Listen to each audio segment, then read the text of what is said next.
They looked at me like I was everything wrong with the world, standing there in my leather jacket next to my idling SUV, casually tossing a plastic water bottle into what I later learned was the aluminum bin. But what they didn't know was that sometimes the person who looks like they care the least is actually the one who's been fighting the longest. Before we jump back in, tell us where you're tuning in from. And if this story touches you, make sure you're subscribed, because tomorrow I've saved something extra special for you. I never meant to become the villain in my sister's story. When Maya called me that Tuesday morning, her voice crackling through my phone speaker as I sat in traffic on Highway 101, she sounded desperate in that particular way that meant she needed me but didn't want to ask.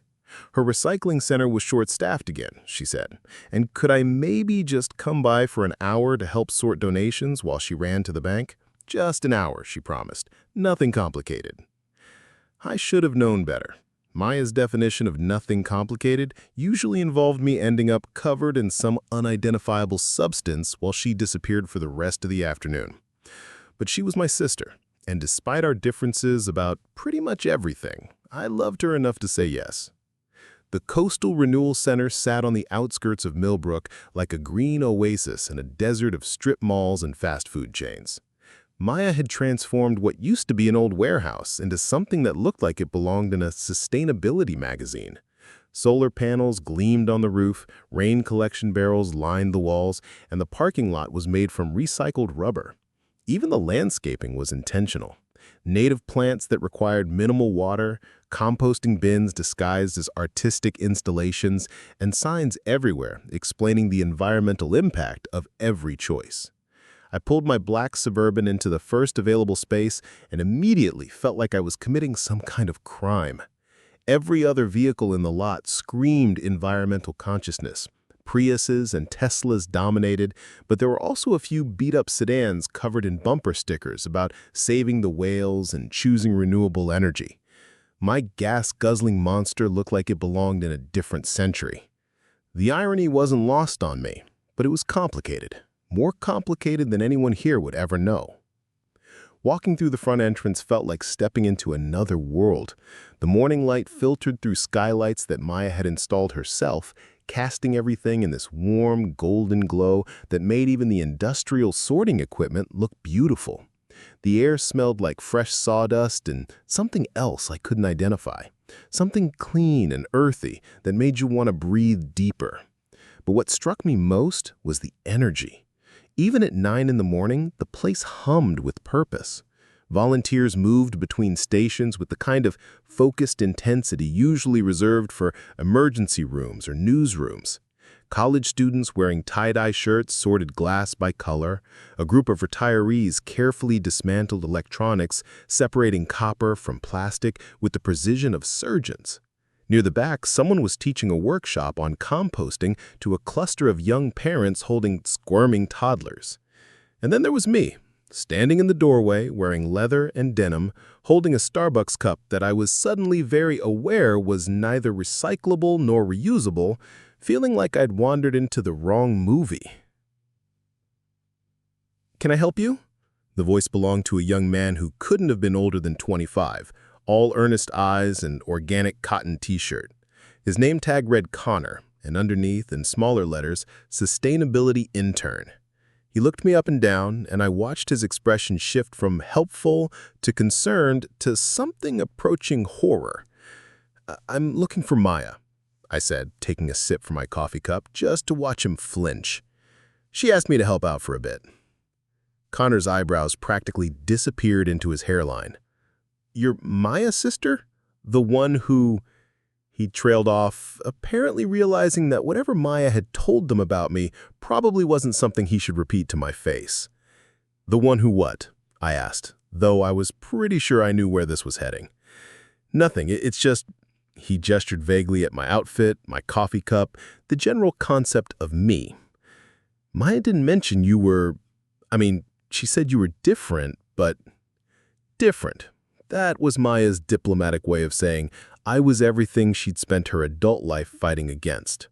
In her world, I was the enemy, the uncaring consumer, the environmental destroyer, the person who chose convenience over consciousness at every turn. And from where Connor stood, she wasn't wrong. "She's in the back office," he finally said, pointing toward a door marked with hand-painted signs about reducing paper waste. "Just, maybe don't touch anything until she can explain the sorting system." I wanted to be offended, but honestly, his concern was reasonable. To him, I probably looked like someone who would put batteries in the paper recycling bin just to watch the world burn. Maya's office was exactly what you'd expect from someone who dedicated her life to saving the planet. The desk was made from reclaimed wood, the filing cabinets were repurposed shipping containers, and every surface was covered with charts tracking carbon footprints, waste reduction statistics, and something called circular economy metrics that I pretended I understood. She looked up when I knocked on the doorframe, and her face immediately brightened. "Laura, thank God you're here.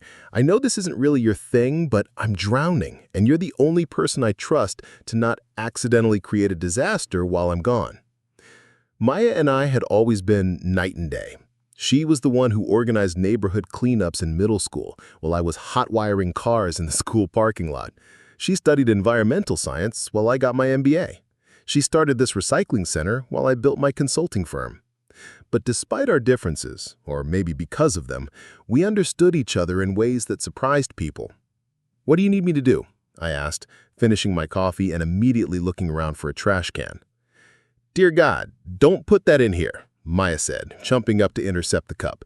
"This office is a zero-waste zone. There's a composting station outside for the coffee grounds, and the cup can go in mixed paper if you remove the plastic lid, but you have to check if it's actually recyclable because some of those chains use cups that look recyclable but aren't. And, Maya," I held up my hand, "just tell me where you want me to work."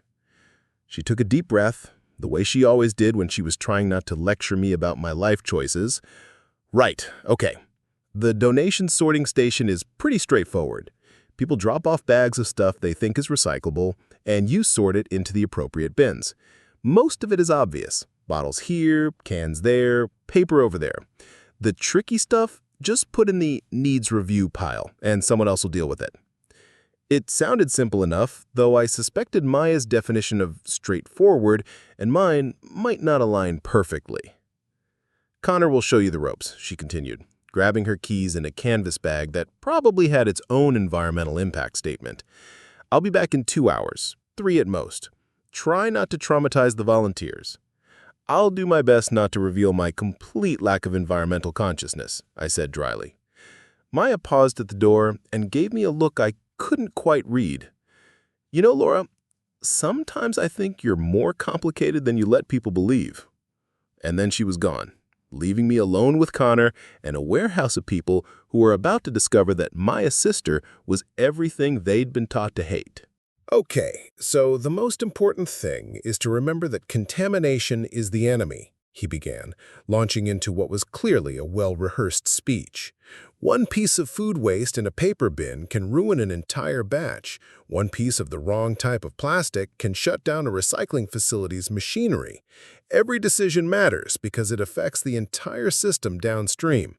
I nodded along, trying to look like someone who hadn't spent the last 15 years making exactly the kind of choices he was warning me against. "The hardest part is that people think they're helping, but they don't understand the rules," he continued. "They'll throw pizza boxes in with clean cardboard, not realizing that the grease makes it unrecyclable. Or they'll put plastic bags in the plastic bin, not knowing that those have to go to special collection points. It's called wish cycling, when people put things in recycling bins hoping they're recyclable, even when they're not sure." Wish cycling. I'd been doing that my entire adult life. The first few bags were easy enough, mostly clean bottles and cans from what looked like an office party. I fell into a rhythm: shake out any remaining liquid, check for labels, sort by material. It was almost meditative, and for a moment I could see why Maya found this work satisfying. Then Kana moved on to help other volunteers, and I was left alone with the growing line of people dropping off donations. And that's when I started to notice the looks. It began with a middle-aged woman in a hemp fiber dress who watched me toss a plastic container into what I thought was the right bin. She didn't say anything, just pursed her lips in a way that suggested I'd personally offended her and everything she stood for. Then came a college student who actually gasped when I accidentally dropped an aluminum can into the glass bin. "Excuse me?" she said, her voice dripping with the kind of righteous indignation that only comes from being 21 and absolutely certain about everything. "That's aluminum. It goes in the metal bin." "Right," I said, moving to correct the mistake. "Thanks." But she didn't walk away. Instead, she stood there watching me like I was a nature documentary about environmental destruction in real time. "Are you new to recycling?" she asked, in the tone people usually reserve for asking if you're new to speaking English. "Something like that," I muttered, suddenly very aware that my leather jacket was probably made from animals that died for fashion, and my jeans were likely produced in factories with questionable environmental practices. Word spread quickly in that particular way it does in communities where everyone knows everyone. I started noticing conversations stopping when I walked by, followed by whispered exchanges that I couldn't quite hear but definitely knew were about me. The volunteers working the other stations kept glancing over, and not in a friendly way. By lunchtime, I'd become the center's unofficial villain. I was the sister, Maya's disappointing sibling who drove a gas guzzler and dressed like someone who'd never heard of sustainable fashion. I was the walking embodiment of everything they were fighting against, accidentally infiltrating their sacred space. The breaking point came when I was trying to figure out what to do with a bag of mixed electronics. Someone had donated old phones, chargers, and what looked like the remnants of a desktop computer from the early 2000s. I was examining a tangle of cables when a voice behind me made me freeze. Jesus Christ, let anyone volunteer here now. I turned to see a man in his 40s, wearing a shirt that read, "There is no planet B," staring at me with undisguised disgust. Behind him stood two women about my age, both holding reusable water bottles and wearing expressions of environmental superiority. "Excuse me?" I said, though I wasn't actually sorry about anything. "Nothing personal," he continued, though his tone suggested it was absolutely personal. "It's just that some of us have been working for years to build something meaningful here, and then—" He gestured at me, like I was a piece of contaminated recycling. "Then what?" I asked, setting down the cable I'd been examining. "Then someone shows up in leather and designer jeans, driving a vehicle that probably gets 8 miles to the gallon, acting like they care about the environment." One of the women stepped forward, her voice rising just enough to attract attention from nearby volunteers. "Do you have any idea what your carbon footprint looks like? Do you even know what a carbon footprint is?" The thing about being underestimated your entire life is that you develop a thick skin. But there was something about standing in my sister's space, surrounded by people who'd made assumptions about who I was based on my appearance, that hit differently than usual. "I have some idea," I said quietly. "Some idea?" The second woman laughed, but it wasn't a pleasant sound. "Honey, your SUV probably burns more fossil fuel in a week than most of us use in a month. Your jacket represents animal cruelty and toxic tanning processes. That coffee cup you walked in with will sit in a landfill for decades." More people were gathering now, drawn by the commotion. I could see Connor hovering at the edge of the group, looking like he wanted to intervene but wasn't sure how. Other volunteers had stopped their work to watch the drama unfold. "Look," I said, trying to keep my voice level. "I'm just here to help my sister. I'm not trying to make a statement or pretend to be something I'm not." "That's the problem," the first man said, his voice getting louder. "People like you don't even try. You just consume and pollute and expect the rest of us to clean up your mess. Do you have any idea how much damage attitudes like yours have done to this planet?" I felt heat rising in my chest, the familiar anger that came from being lectured by people who didn't know the first thing about my life. But before I could respond, another voice cut through the tension. Actually, I think you should be careful about making assumptions. Everyone turned to look at the speaker, an older woman I hadn't noticed before, probably in her 70s, with silver hair and the kind of quiet confidence that makes you pay attention when she talks. She was wearing simple clothes, nothing that screamed environmental activism, but something about her presence made the group fall silent.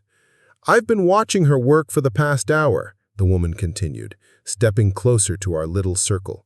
"She's been more careful with the sorting than half the people who come through here. She's been asking questions when she's not sure about something instead of just guessing. And she hasn't once complained about doing work that most people consider beneath them." Planet B guy looked flustered. "It's not the point. It's about systemic change, not individual actions. People like her represent everything that's wrong with our consumption-based society." "And what exactly do you know about people like her?" the older woman asked.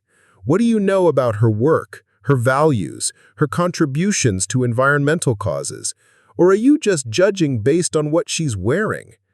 The accusation hung in the air like smoke. I could see some of the other volunteers shifting uncomfortably, maybe starting to realize that their environmental consciousness hadn't prevented them from making exactly the kind of superficial judgments they probably criticized in others. But Planet B guy wasn't backing down. "I know enough," he said. "I know she drives a vehicle that's destroying the atmosphere. I know she's wearing clothes that represent exploitation of animals and workers. I know she walked in here with a disposable coffee cup like it was nothing. And what if I told you that sometimes people's choices are more complicated than they appear?" the older woman asked. "What if I told you that the person you're lecturing might know more about environmental policy than everyone in this room combined?" My stomach dropped. Something about her tone, about the way she was looking at me, suggested that this wasn't just a philosophical defense of not judging people by their appearances. This felt like she knew something. Preparing and narrating this story took us a lot of time, so if you are enjoying it, subscribe to our channel. It means a lot to us. Now back to the story. "That's ridiculous," one of the other women said. "Look at her. She's obviously never given a second thought to environmental impact in her entire life." The older woman smiled, but it wasn't entirely pleasant. "Is that what you think?" she asked, turning to look directly at me. "What do you think, dear? Should we tell them what you really do for a living?" The question hit me like cold water. I stared at her, trying to figure out how she could possibly know anything about my work, about my real work, about the parts of my life that I kept separate from everything else. "I'm sorry," I said slowly. "Do we know each other?" Her smile widened slightly. "Not directly, but I know your work. I've been following it for quite some time." The group around us had gone very quiet, sensing that something was shifting in the dynamic but not understanding what. "My work?" I repeated, buying time while my mind raced through possibilities. "Your real work," she said softly. "Not whatever you tell people at parties, your actual work." And that's when I knew, with sudden and absolute certainty, that my carefully maintained cover was about to be blown, that everything I'd worked to keep separate was about to collide in the most public way possible. The older woman was still watching me with that knowing expression, waiting for me to decide how much truth I was ready for these people to handle. Around us, the recycling center continued its normal operations, but I could feel the attention of everyone in our immediate area focused on this moment, this conversation that was about to change everything they thought they knew about Maya's disappointing sister. I took a deep breath, looked at the faces surrounding me, some curious, some hostile, some confused, and realized that sometimes the truth has a way of coming out whether you're ready for it or not. "What exactly do you think you know about my work?" I asked quietly. The older woman's eyes sparkled with something that might have been amusement.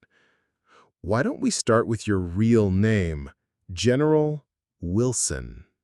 The words hung in the air like a chemical spill, toxic and impossible to clean up. General Wilson. A name I hadn't heard spoken aloud in this context for almost 3 years. since I had officially stepped back from active duty to focus on what the Pentagon politely called civilian environmental consultation, and what I privately called trying to save the world without wearing a uniform. The silence stretched until it became uncomfortable, then moved past uncomfortable into something approaching surreal. Planet B guy's mouth was hanging open like he was trying to catch flies. The two women who'd been lecturing me about carbon footprints looked like they'd been hit with a stun gun. Even Connor, still hovering at the edge of the group, had gone completely still. "I think you have me confused with someone else," I said carefully, though we both knew that wasn't true. The older woman tilted her head slightly, studying me with the kind of patience that suggested she had all the time in the world to wait for me to stop pretending. "Do I? Because I distinctly remember reading about a certain military environmental specialist who revolutionized the Defense Department's approach to sustainable operations. Someone who managed to reduce military carbon emissions by 30% while actually improving operational efficiency." My heart was beating fast enough that I wondered if anyone could see it through my jacket. This wasn't how these things were supposed to happen. My work with the military's environmental initiatives was classified at levels that most civilians would never even know existed. The fact that this woman knew enough to connect my face to that work meant she was either someone with serious clearance or someone who'd done a lot of very careful research. "I'm sorry," I said again, "but I think you're mistaken. I'm just here helping my sister with some sorting." "The Green Initiative," she continued, as if I hadn't spoken at all. "The most comprehensive environmental overhaul in military history. Renewable energy systems for forward operating bases. Biodegradable ammunition that actually performed better than traditional rounds. Water purification systems that could be deployed anywhere in the world, equipment designed to leave zero environmental impact while maintaining full tactical capability." Each word she spoke was like a hammer blow, not just because of what she knew, but because of how she knew it. These weren't details you could find in newspaper articles or government press releases. These were specifics that should have been locked away in files that civilians never even saw. Around us, the small crowd was growing larger. Other volunteers had stopped their work to listen to what must have sounded like the most bizarre conversation in recycling center history. I could see people pulling out phones, though whether they were trying to record or frantically Googling my name, I couldn't tell. The woman who convinced a room full of generals that environmental responsibility wasn't just compatible with military readiness, but essential to it. The woman who proved that sustainable operations could save both money and lives. The woman who turned environmental science into a military advantage. "Stop," I said quietly, but she didn't. The woman who was quietly promoted to general at 34, making her one of the youngest people ever to hold that rank in a non-combat specialty. Her voice was getting stronger now, more confident. The woman who spent 5 years convincing the most environmentally destructive organization in human history to become a leader in sustainable technology. Planet B guy made a sound like a balloon deflating. "That's impossible," he whispered. "She drives an SUV. She doesn't even know how to sort recycling properly." I almost laughed at that. Almost. Because if only he knew how much I actually did know about environmental impact, about the true cost of human consumption, about the delicate balance between military necessity and ecological responsibility, he might understand why I drove the vehicle I drove and dressed the way I dressed, and kept my real work separate from my personal life. "Sometimes," the older woman said gently, "the people who've seen the most environmental destruction are the ones who understand best that individual choices aren't always as simple as they appear."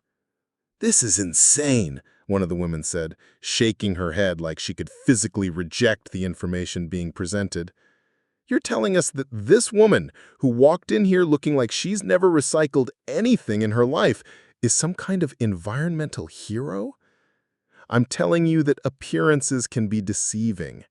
I'm telling you that the person you've been lecturing about environmental responsibility has done more to reduce global carbon emissions than everyone in this building combined. Connor stepped forward, looking like he was trying to solve a puzzle with missing pieces. Wait, I need to understand this. Are you saying she's actually General Laura Wilson? The older woman said firmly. Director of the Pentagon's Environmental Innovation Division, the architect of the largest military environmental conversion in history, the woman who turned sustainable practices into a national security priority. The name hit the crowd like a physical force. I watched recognition dawn on some faces, confusion deepen on others. A few people were definitely Googling now, probably trying to verify what sounded like an elaborate practical joke. But I could see the moment when some of them found confirmation, when they realized that yes, there really was a General Laura Wilson who'd led environmental initiatives in the military. When they started to understand that the woman they'd been mocking for her apparent ignorance was someone who'd literally written policy papers on industrial sustainability and renewable energy infrastructure. "Holy shit," Connor whispered, then immediately looked embarrassed for swearing in front of his environmental heroes. "Sorry, I mean, holy recycling." Despite everything, that actually did make me smile. "I still don't understand," Planet B guy said, though his aggressive tone had shifted to something more bewildered. "If you're this environmental expert, why do you drive that thing? Why do you dress like—" Like someone who doesn't care about the environment? I finished for him. He nodded, apparently having given up on being diplomatic. I looked around at the faces surrounding me, all waiting for an explanation that would make sense of what they'd just learned. These were good people, I realized. Passionate people who genuinely cared about making the world better. They jumped to conclusions about me because that's what humans do. We make snap judgments based on limited information. But they weren't bad people. They were just people who'd never had to think about the complexities that shaped my particular choices. Because, I said slowly, my work requires me to understand the real world, not the ideal world. It requires me to work with people who would write me off immediately if I showed up looking like an environmental activist. It requires me to be taken seriously in rooms full of people who make decisions based on economic and strategic factors, not just environmental ones. The older woman nodded approvingly, like I was finally saying something she'd been waiting to hear. My SUV, I continued, is a hybrid that gets better mileage than most sedans, but it's built to military specifications because sometimes my work takes me to places where regular cars can't go. My clothes are designed to last decades rather than seasons, which actually has a lower environmental impact than fast fashion, even if it doesn't look as obviously sustainable. I paused, trying to figure out how much to share, how much these people could handle. And my coffee cup this morning was a mistake, a moment of convenience that I regretted as soon as I walked in here. Because contrary to what you might think, I'm human. I make imperfect choices sometimes, just like everyone else. "But the work," Connor said, his voice filled with something approaching awe. "The military environmental stuff, is that real?" I looked at the older woman, who was still watching me with that patient expression. "How much do you actually know about what I do?" "More than you might think," she said. "I've been following the Pentagon's environmental initiatives for years.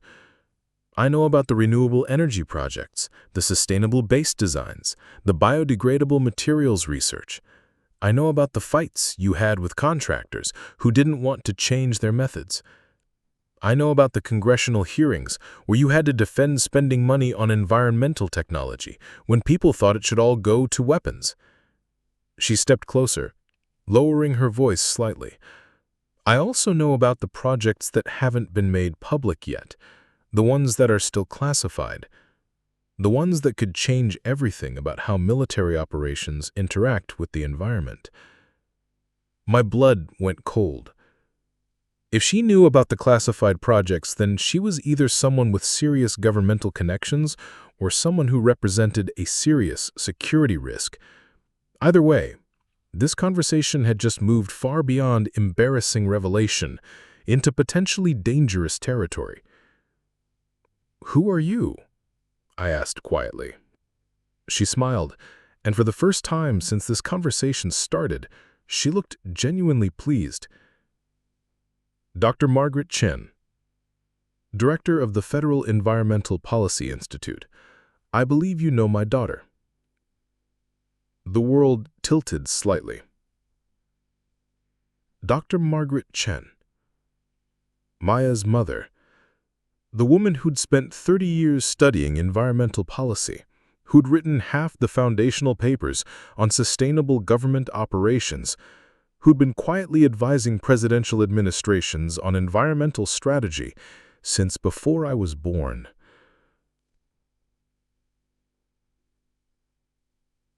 Maya's mother, I said weakly.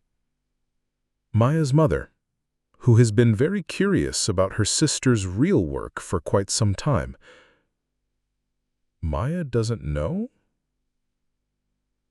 The question came out before I could stop it. Maya knows you're successful in some kind of consulting business. She knows you travel frequently and work with government clients. She knows you're smart and driven and that you care about things more deeply than you let on. Dr. Chen paused. What she doesn't know is that her sister is one of the most influential environmental policymakers in the country. Around us, the crowd was processing this information with varying degrees of success. Some people were looking at me with newfound respect. Others still seemed skeptical, like they couldn't reconcile the person they'd been judging with the person they were learning about.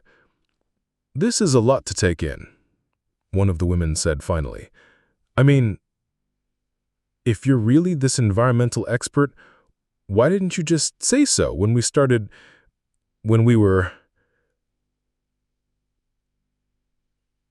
you were lecturing me about my environmental impact?" I asked. She had the grace to look embarrassed. "Yeah, that." I thought about how to answer that. How to explain the complex calculations that went into every aspect of how I presented myself to the world. Because my work depends on being underestimated. It depends on people making assumptions about who I am and what I care about.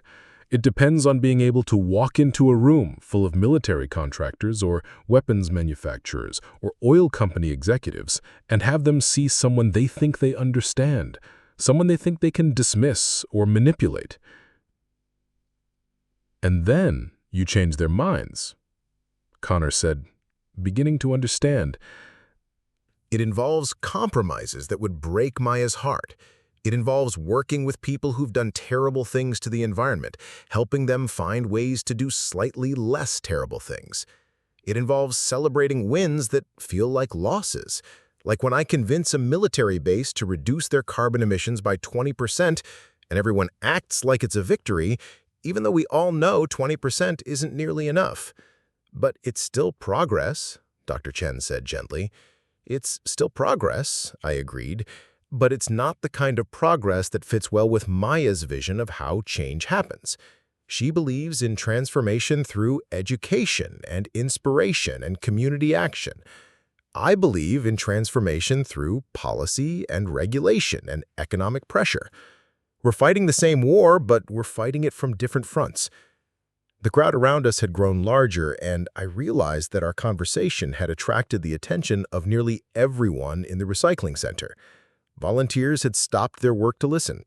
People were gathering from other parts of the building. Someone had probably texted Maya by now. "So what happens now?" Planet B guy asked.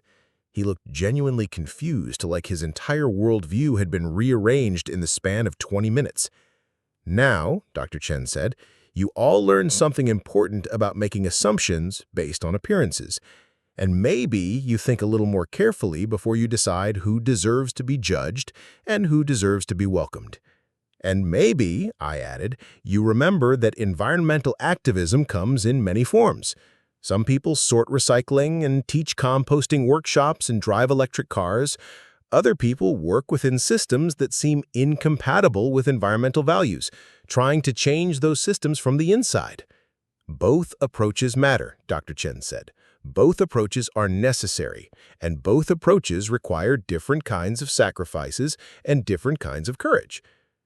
I looked around at the faces surrounding me, seeing a mix of embarrassment, curiosity, and something that might have been understanding. These were good people who'd made a mistake, who'd let their passion for environmental justice override their commitment to not judging others. It was a human mistake, an understandable mistake, and not one that made them bad people. "I owe you an apology," the woman who questioned my carbon footprint said suddenly. "I made assumptions about who you were based on what you looked like, and that was wrong." "We all did," Planet B Guy added. "I mean, I literally judged you for wearing leather while you've been out there convincing the military to go green. That's pretty messed up on my part." "It's human. We all make snap judgments. The important thing is what we do when we learn we were wrong." "Can I ask," Connor said hesitantly, "what you're working on now? Like, what's the next big environmental project?" I glanced at Dr. Chen, who gave me a barely perceptible nod. "Right now, I'm working on something we're calling the Carbon Neutral Defense Initiative," I said. "It's a plan to make the entire U.S. military carbon neutral within 10 years while actually improving operational capabilities." The silence that followed was different from the uncomfortable silences earlier. This was the silence of people trying to comprehend something that seemed almost impossible. "The entire military?" someone asked from the back of the crowd. "The entire military," I confirmed. "Every base, every vehicle, every operation. It's the most ambitious environmental project in military history, and if we can pull it off, it'll prove that large-scale environmental transformation isn't just possible, it's profitable." "And you're leading that project?" Connor asked. "I'm leading that project." "Jesus," Planet B Guy said again, then caught himself. "Sorry, I mean, wow." Dr. Chen was smiling now, looking pleased with how the conversation had developed. "You know," she said to the group, "this is exactly the kind of learning experience Maya hoped this place would provide. Maybe not quite in this way, but the idea that people can surprise you, that assumptions can be dangerous, that environmental activism comes in many forms." Speaking of Maya, I checked my watch, she's going to be back soon, and I'm supposed to be sorting donations, not giving impromptu lectures on military environmental policy. "Actually," Dr. Chen said, "I think Maya might be interested in this particular lecture." As if summoned by her words, the front door of the recycling center swung open, and Maya walked in carrying her canvas bag and wearing the expression she always got when she'd successfully completed some environmental good deed. She took in the scene immediately, her sister surrounded by a crowd of volunteers, everyone looking like they just witnessed something significant, her mother standing in the center of it all with a satisfied smile. "Mom?" she said, confusion evident in her voice. "What are you doing here, and why does everyone look like they've seen a ghost?" Dr. Chen's smile widened. "We've been having a very interesting conversation about environmental activism and the importance of not judging people by appearances." Maya looked at me, then at the crowd, then back at me. "What did you do?" "Nothing," I said honestly. "I was just sorting recycling when your mother decided to out me as an environmental secret agent." What now?" Maya's expression shifted through about 6 different emotions in the span of 3 seconds. Confusion gave way to suspicion, which transformed into curiosity, then concern, then something that might have been understanding, before finally settling on that particular look she got when she was trying to solve a puzzle that involved me doing something unexpected. "Environmental secret agent," she repeated slowly, like she was testing how the words felt in her mouth. "That's either the best joke setup I've heard all week, or there's something you haven't been telling me about your consulting work." The crowd around us was watching this family reunion with the kind of fascination usually reserved for reality TV. I could see people trying to decide whether they should give us privacy or stay to witness whatever revelation was about to unfold. It's not exactly secret, I said carefully. It's just compartmentalized. Compartmentalized. Maya set down her canvas bag with the deliberate precision she used when she was trying to not lose her temper. Laura, what the hell does that mean? Dr. Chen stepped forward, apparently deciding that subtlety wasn't going to work with her daughter.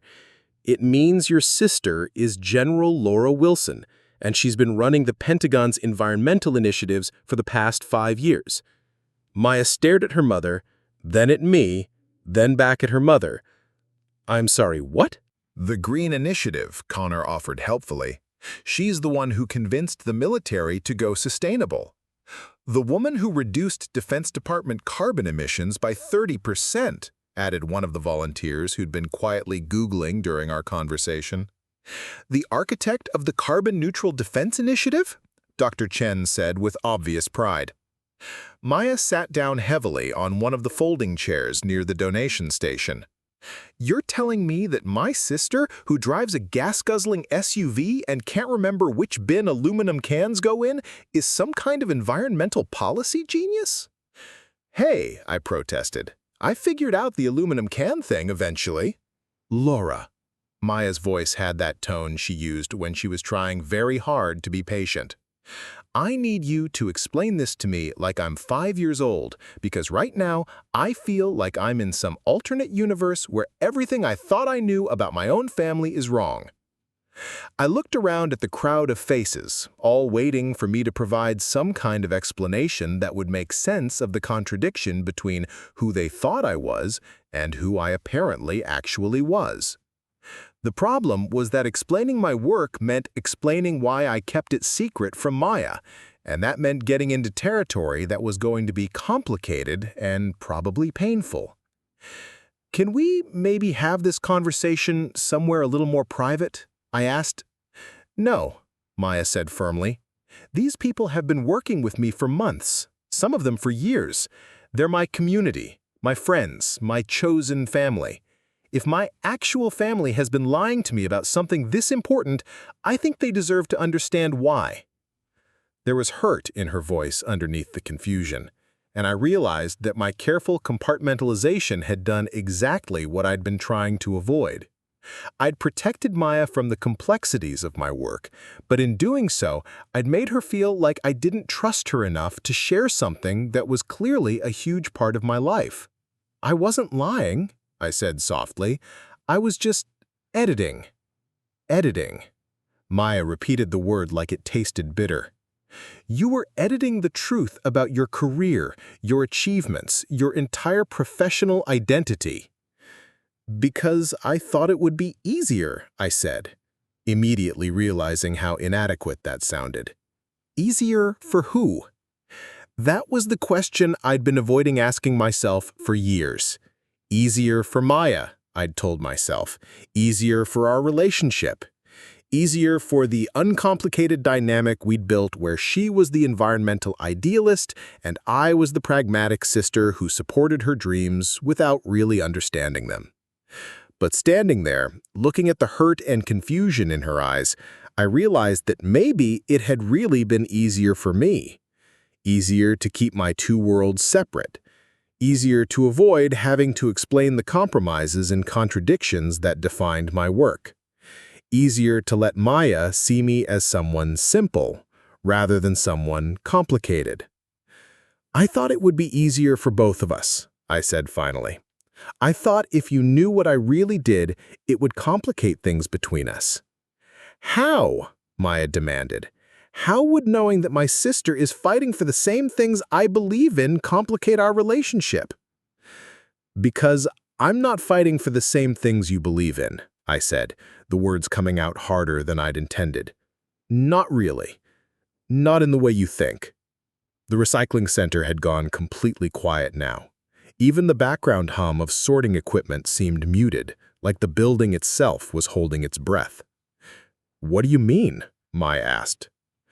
I took a deep breath, trying to figure out how to explain 5 years of complex military environmental policy in a way that wouldn't shatter Maya's idealistic worldview.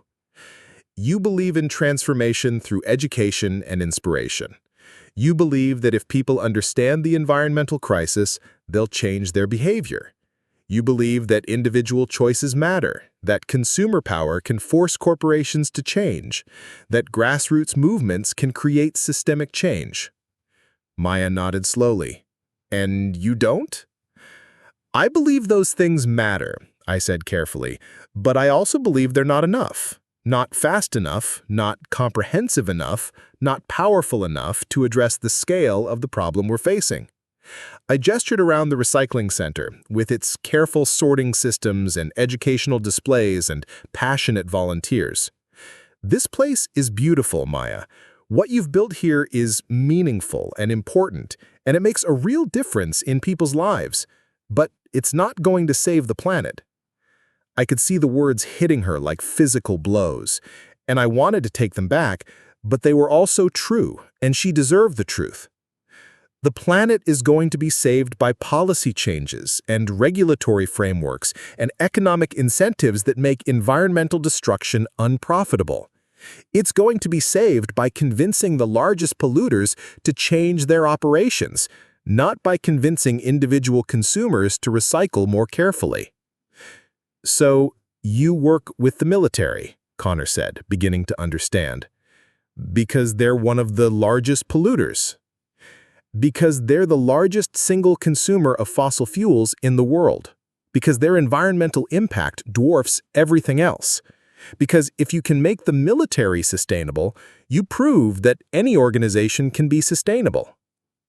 Maya was quiet for a long moment, processing this information. When she finally spoke, her voice was careful, controlled. And you didn't think I could handle knowing that about your work? I didn't think you could handle knowing what it takes to do that work, I said honestly. The compromises, the negotiations, the collaborations with people who've spent their careers prioritizing military objectives over environmental concerns. Such as what? I hesitated, but Dr. Chen gave me an encouraging nod. Such as working with weapons manufacturers to develop biodegradable ammunition, knowing that making killing more environmentally friendly is still making killing more efficient. Such as designing renewable energy systems for military bases that will be used to power operations that destroy civilian infrastructure in other countries. Such as celebrating a 20% reduction in carbon emissions from an organization that is still one of the largest environmental destroyers on the planet. The silence that followed was heavy with the weight of moral complexity. I could see people around the room struggling to reconcile their black and white understanding of environmental activism with the gray realities of systemic change. Every day I go to work knowing that the systems I'm helping to improve are the same systems that have caused immeasurable environmental damage. Every victory feels incomplete because it's still part of a larger machine that operates according to principles I don't always agree with. But you do the work anyway, Maya said quietly. I do the work anyway. Why? I thought about that question, really thought about it, maybe for the first time in years. Because incremental progress is still progress, I said finally. Because working within flawed systems is sometimes the only way to change those systems. Because someone with my training and my security clearance and my particular combination of environmental knowledge and military understanding might be able to accomplish things that no one else can accomplish. I paused, looking around at the faces surrounding me. And because the alternative is letting those systems continue unchanged while I stand on the sidelines feeling morally pure about my lack of involvement. Dr. Chen was nodding approvingly, like I'd finally articulated something she'd been waiting to hear. It's the difference between revolutionary change and evolutionary change, she said to the group. Both approaches have their place, both approaches are necessary, but they require different kinds of people with different kinds of tolerance for moral ambiguity. Maya creates spaces where people can imagine what a better world looks like, I added, looking at my sister with something approaching admiration. I work within existing power structures to make those imagined futures possible. Maya was quiet for several more minutes, staring at the floor like she was reading something written in the concrete. When she finally looked up, her expression had shifted again, from hurt and confusion to something more thoughtful. "The Carbon Neutral Defense Initiative," she said. "That's really happening? That's really happening. And if it works, it proves that large-scale environmental transformation is not only possible, but profitable. It creates a model that other governments and corporations can follow. It potentially catalyzes the kind of systemic change that could actually address climate change at the speed and scale we need. And if it doesn't work," I met her eyes directly, "if it doesn't work, I'll have spent 5 years of my life helping the military become slightly less environmentally destructive while still being the military." Maya nodded slowly, like she was finally beginning to understand the calculations that had shaped my career choices. "That's a hell of a gamble," she said. "It's the only gamble that felt worth taking." Planet B guy, who'd been uncharacteristically quiet during this family conversation, suddenly spoke up. "I have a question," he said, his earlier hostility completely gone. "If you're doing this incredibly important work, why do you also come here and sort recycling? I mean, isn't that kind of beneath your expertise level?"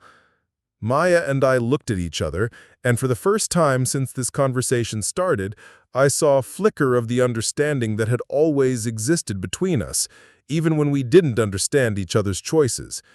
"Because this is where my sister is," I said simply. "Because her work matters too. Because individual actions and systemic changes aren't opposing forces, they're complementary ones. And because," Maya added, a small smile finally appearing on her face, "someone needs to make sure she doesn't accidentally contaminate the recycling streams while she's visiting." The laughter that followed was tentative at first, then genuine, then relieved. The tension that had been building for the past hour began to dissolve, replaced by something that felt like community, like understanding, like the kind of connection that happens when people realize they're all working toward the same goals, just from different angles. "I have another question," Connor said. "Can you tell us more about the specific projects you're working on? I mean, obviously nothing classified, but this is the most fascinating thing I've ever heard." I looked at Dr. Chen, who nodded encouragingly. "The renewable energy infrastructure is probably the most visible part," I said, settling into the kind of technical discussion that I rarely got to have with civilians. "We're installing solar and wind systems at every military installation in the country, with battery storage capable of maintaining operations even during extended power outages." "But that's just the beginning," Dr. Chen added. "Tell them about the transportation initiatives." "We're transitioning the entire military vehicle fleet to electric and hybrid systems, everything from personal transport vehicles to cargo trucks to tactical equipment. The engineering challenges are incredible. We need vehicles that can operate in extreme environments while maintaining the durability and performance standards that military operations require." "What about aircraft?" someone called from the back of the crowd. "Aircraft are the hardest part," I admitted. "We're working on sustainable aviation fuels, electric propulsion systems for smaller aircraft, and improved efficiency systems for larger planes, but that's going to be a longer timeline." "The biodegradable materials research is fascinating too," Dr. Chen said. "Everything from ammunition to equipment packaging to temporary structures," I explained. "The goal is to eliminate the environmental footprint of military operations while actually improving performance. Turns out that materials designed to break down safely often have better initial performance characteristics than traditional materials." Maya had been listening to this technical discussion with growing amazement. "How long have you been working on this?" "The comprehensive initiative started 3 years ago, but I've been working on individual components for almost 8 years," I said. "It started as small pilot programs, convincing one base to try solar power, one unit to test electric vehicles, one research facility to experiment with biodegradable materials. And now, Now it's a top-level Pentagon priority with its own budget allocation and congressional oversight. Jesus, Maya said softly. Laura, this is huge. This is world-changing huge. It could be, I said carefully, if we can pull it off. You mean if you can pull it off, Connor corrected. You're the one leading it. That was the part I still struggled with, the recognition and responsibility that came with being the public face of something so important. I'd spent most of my career working behind the scenes, advising and consulting and implementing other people's policies. Having my name attached to something this visible, this consequential, was both thrilling and terrifying.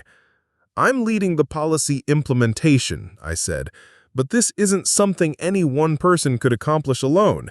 It takes teams of engineers, researchers, policy analysts, budget specialists, logistical coordinators, congressional liaisons. But it takes someone to coordinate all of that, Dr. Chen said firmly. Someone with the technical knowledge and the political skills and the security clearance and the sheer determination to make it happen. And apparently, Maya said, looking at me with something that might have been pride, is my sister. The recognition in her voice was overwhelming. For 5 years, I'd been keeping this huge part of my life separate from our relationship, telling myself it was to protect her idealism, to preserve the simple dynamic between us. But maybe what I'd really been protecting was myself. Maybe I'd been afraid that sharing this work would change how she saw me, would add complexity to our relationship that I wasn't sure I could handle.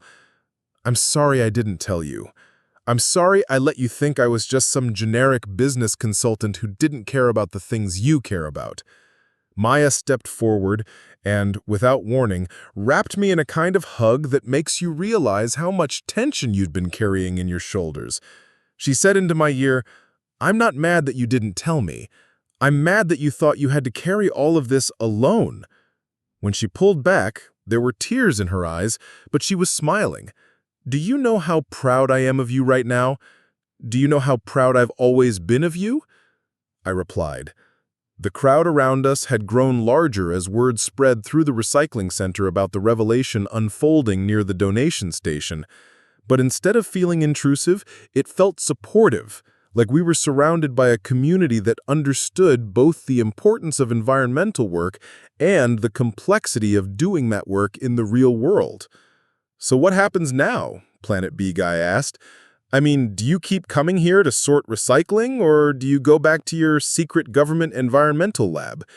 "It's not secret, it's just not widely publicized. And yes, I keep coming here when Maya needs help, because this work is important too. Different scale, same goals," Dr. Chen added.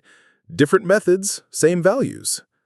Different timelines, same urgency," I concluded. Connor raised his hand like he was in a classroom. "Can I ask one more question?" "Sure. Is there anything we can do to help?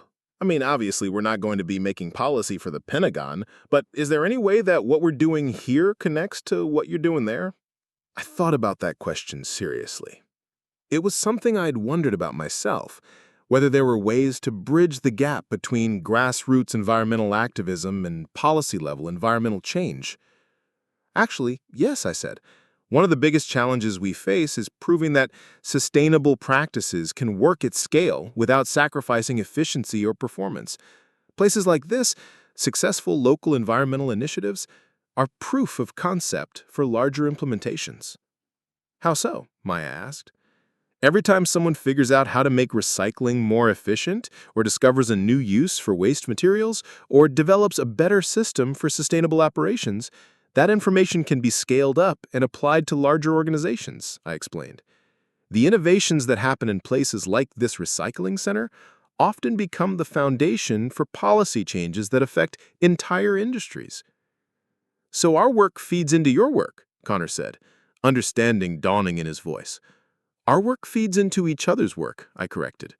"Maya's innovations here, your volunteer efforts, the research that Dr. Chen does, the policy implementation that I do, it's all part of the same ecosystem." "A sustainable ecosystem," Maya added with a grin. "A sustainable ecosystem," I agreed. The afternoon sun was slanting through the skylights now, casting long shadows across the recycling center floor. Most of the volunteers had returned to their work, but with a different energy than before.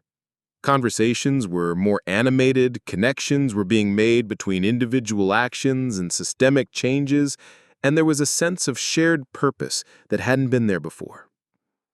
Planet B guy approached me hesitantly. "I owe you a really serious apology," he said. "I judged you based on your appearance and made assumptions about your values, and that was completely wrong." "Apology accepted," I said.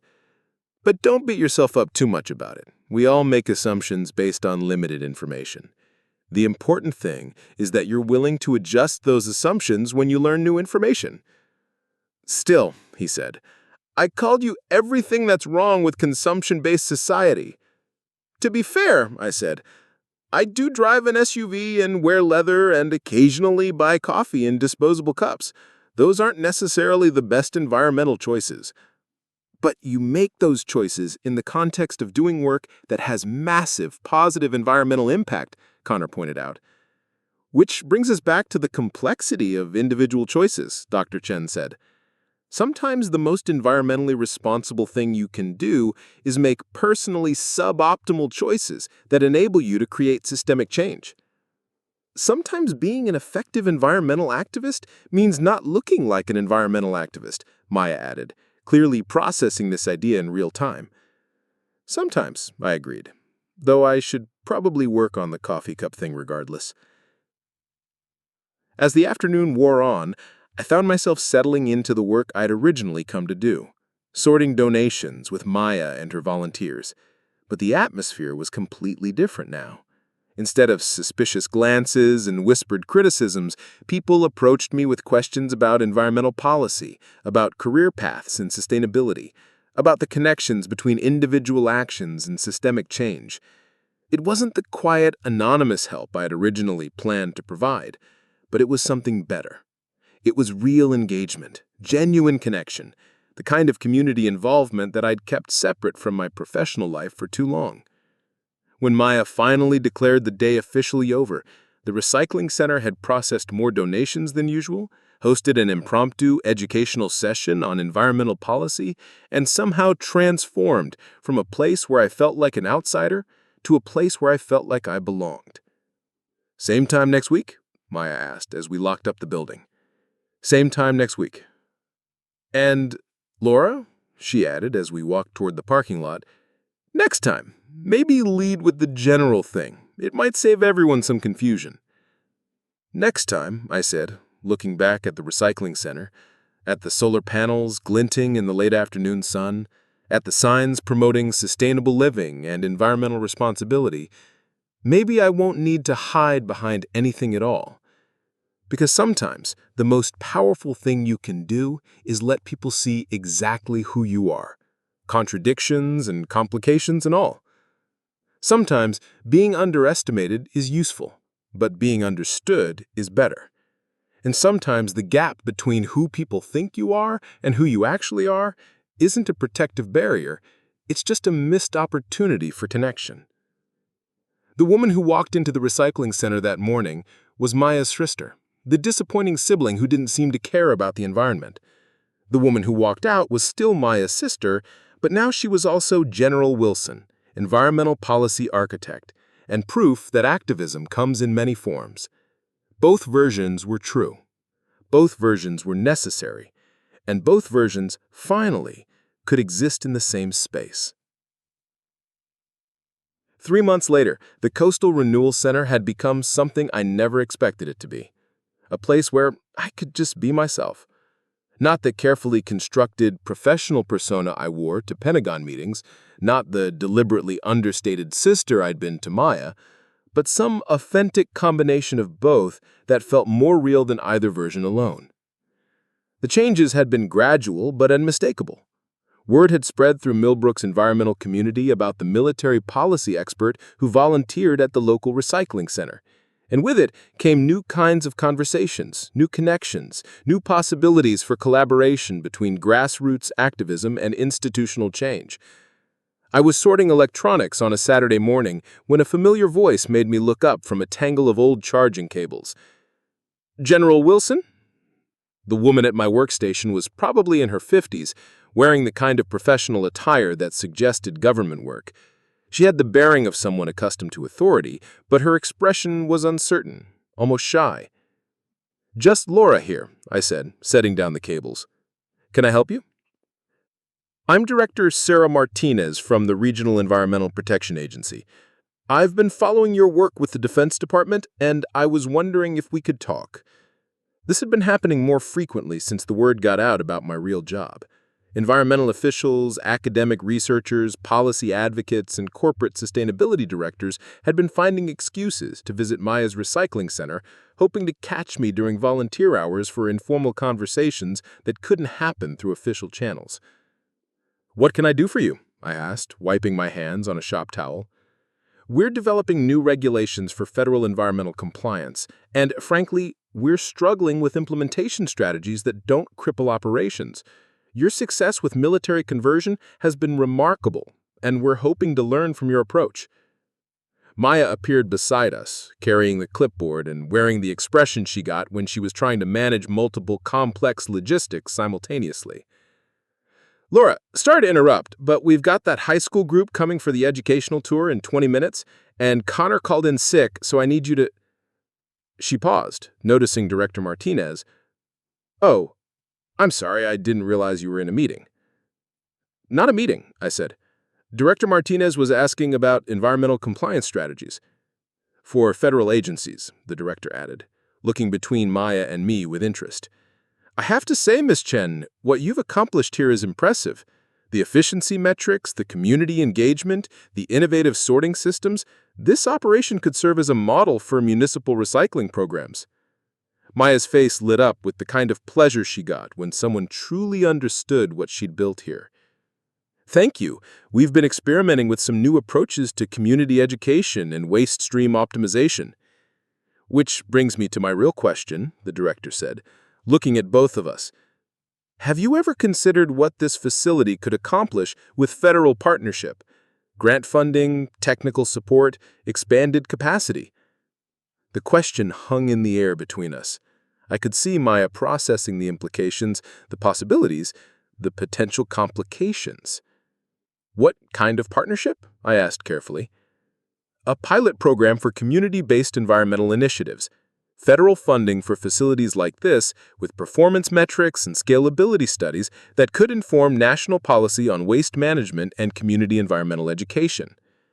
Maya and I exchanged glances. This was exactly the kind of opportunity that could bridge the gap between grassroots activism and policy implementation. But it was also the kind of opportunity that could fundamentally change what Maya had built here. "Can we talk about this later?" Maya asked. "I really do need to prepare for this school group." "Of course," Director Martinez said, handing me her business card. "General Wilson, would you be willing to discuss this further, maybe over coffee sometime this week?" "I'd be happy to," I said, accepting the card, though I should mention that any formal partnership would need to preserve the community-centered mission that makes this place special. "Absolutely," she agreed. "That's exactly what we're hoping to scale up." After she left, Maya and I stood in companionable silence for a moment, both thinking about the implications of what had just been offered. "Federal partnership," Maya said finally. "That's huge." "It could be," I agreed. "Or it could be a bureaucratic nightmare that turns this place into something unrecognizable. But if it worked, you could influence federal environmental policy from the ground up instead of just hoping that policy changes filter down to community level." Maya nodded slowly. "Another kind of systemic change." Another kind of systemic change. The high school group arrived exactly on schedule, 30 teenagers who looked like they'd rather be anywhere else than learning about recycling on a Saturday morning. Maya launched into her educational presentation with the enthusiasm that had made her a natural teacher, explaining waste streams and environmental impact with the kind of passion that could make even reluctant students pay attention. I found myself watching the interaction with new appreciation for what Maya had accomplished here. She wasn't just running a recycling facility, she was creating environmental consciousness, one person at a time, building the kind of grassroots understanding that made policy changes possible. One of the students, a girl with purple hair and a skeptical expression, raised her hand. "This is all great, but what about big corporations and the military and stuff? Aren't they the ones who are really destroying the environment?" Maya glanced at me, a small smile playing around her lips. "That's an excellent question. Laura, would you like to address that?" "Sure," I said, stepping forward. "You're absolutely right that large organizations have massive environmental impact. But here's the thing. Those organizations are made up of individual people making individual decisions. Change happens when you can influence both individual choices and institutional policies." "But how?" another student asked. "Like, how do you actually change the military's environmental policies?" "Very carefully," I said, getting a few laughs. "But seriously, it starts with proving that sustainable practices can work without compromising operational effectiveness. Places like this recycling center serve as proof of concept for larger implementations." Plus, Maya added, the people who work in those large organizations come from communities like this. The more environmental consciousness we build at the community level, the more people carry those values into their professional lives. "So this is like training for environmental activists?" the purple-haired girl asked. "This is training for environmental citizens," I corrected. "People who understand how their choices connect to larger systems, who know how to ask good questions about environmental impact, who can recognize both genuine environmental progress and greenwashing." The conversation continued for another hour, with students asking questions that ranged from technical details about recycling processes to broader philosophical questions about individual responsibility versus systemic change. By the end, even the most skeptical students seemed engaged, understanding that environmental activism could take many forms and that their individual choices were part of a larger ecosystem of change. After the group left, Maya and I finished the electronic sorting in comfortable silence. The afternoon light was slanting through the skylights again, casting the same golden glow that had made me feel like an outsider on my first day here. "So," Maya said eventually, "federal partnership, what do you think?" "I think it depends on the details," I said honestly. "Federal partnerships can provide resources and legitimacy, but they can also impose bureaucratic constraints that change the fundamental character of community organizations. But if we could maintain control over the mission and methods, then it could be transformative, not just for this facility, but for community environmental initiatives across the country." Maya nodded, clearly already thinking through the possibilities and challenges. "Will you help me evaluate the proposal? I mean, you understand federal bureaucracy in ways that I don't." "Of course," I said immediately, "though I should warn you that my approach to federal negotiations tends to be somewhat direct." Maya laughed. "I think I can handle your directness." As we locked up the building that evening, I reflected on how much had changed since that first uncomfortable morning 3 months ago. The recycling center felt like home now, a place where my professional expertise and personal values could coexist without contradiction. Maya and I had developed a working relationship that honored both her community-centered idealism and my policy-focused pragmatism. More importantly, I discovered something I hadn't expected: a community of people who understood that environmental activism comes in many forms, who valued both grassroots education and institutional change, who could see past surface appearances to recognize shared commitment to making the world better. "Same time next week?" Maya asked as we reached our cars. "Same time next week, though I might actually drive the hybrid next time." "The hybrid that you've owned for 2 years but never mentioned?" "The hybrid that I owned for 2 years but thought would send the wrong message in Pentagon parking lots." Maya shook her head, smiling. "You know, Laura, sometimes I think you're still learning how to be authentic in your own life." She wasn't wrong. For years, I'd been so focused on strategic positioning, on managing how different communities perceived me, that I'd forgotten what it felt like to just be myself without calculation or camouflage. But standing there in the parking lot of the Coastal Renewal Center, surrounded by solar panels and rain collection systems and signs promoting environmental responsibility, wearing jeans and a t-shirt instead of a uniform or a carefully chosen costume, I felt more like myself than I had in years. The woman who'd been mocked for her apparent indifference to environmental issues had become someone who could bridge the gap between grassroots activism and policy implementation. The sister who had hidden her professional achievements to preserve family dynamics had become a partner in expanding community environmental impact. Both transformations had required letting go of carefully maintained facades and accepting the complexity of authentic identity.